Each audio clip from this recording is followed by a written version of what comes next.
Satisfy your need for happiness through your own curiosity with The Ranveer Show. You have a really strong spiritual side, which people are getting to know over the course of this podcast. It's kept you sane in many ways, I feel. Yeah, the only thing that saved me From?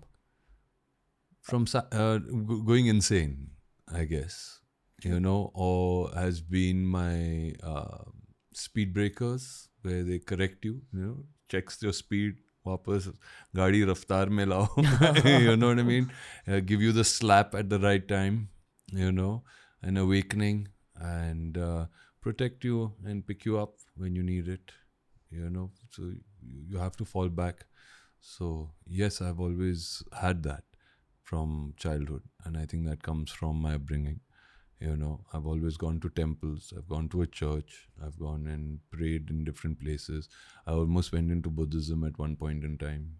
So, but now I'm more into being a Hanuman Bhakt and Shivji Bhakt. So You practice rituals as well? yes.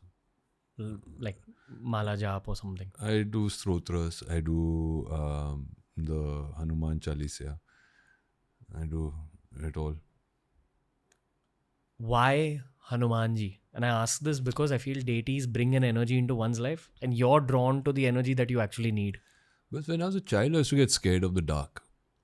बहुत डर लगता था. Yeah. And then one day my dad put me thing. Now I was too small to recite any of the big mantras or whatever. So he taught me a simple prayer. He said, Hanuman ji, just pray to Hanuman ji. He said, लोहे दे कंधे तांबे दे बनेरे हनुमान जी की चौकी मेरे चारों सपेरे. So मैंने वो रट लिया. Every time I used to be scared, I used to go in there. And somehow Hanuman ji always protected me. And he was always there. And today also, in any kind of time where I feel, scared, or if I feel something impossible is there, I just have to pray to Hanumanji and he takes care of it. Okay. So that could be I think we all are pods, right? And we attract energy. So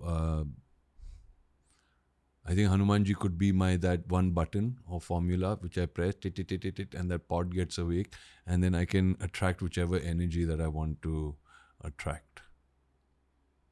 It's giving you something at age 51 also? Oh yeah, more so now. More so? More so. Because now I understand it better. There's an understanding to it. I see the science behind it. I see why. I like even when we recite, like you say, Om. Okay, Om is the sound of the universe. So, or if you are reciting any shlok that you do, there's a sound, there's a rhythm to it. It's all creating a sound energy. You're creating a vibration within you. And those things kind of ignite and open up certain cells and vibrations in your body. That's why sometimes, if you, like you said, you meditate a lot, you will suddenly feel some tingling sensation in your fingertips. What is that? That's you receiving energy, or energy coming out from you. So what energy you want to deplete, what you want to get in. There's a tremendous amount of science in, our scriptures, which are there in the Vedas, which if you can go and have access to, which we can all have access to today because of the internet, very easily so. You must go and explore that and understand it. I'm impressed as shit, Arjun Rampal. This is such a hidden side of you, man. Really? Oof. Who'd think that you're so spiritually inclined? Really? If you enjoyed today's clip, make sure you check out these curated playlists that we've made especially for you related to the subject that was spoken about in this clip.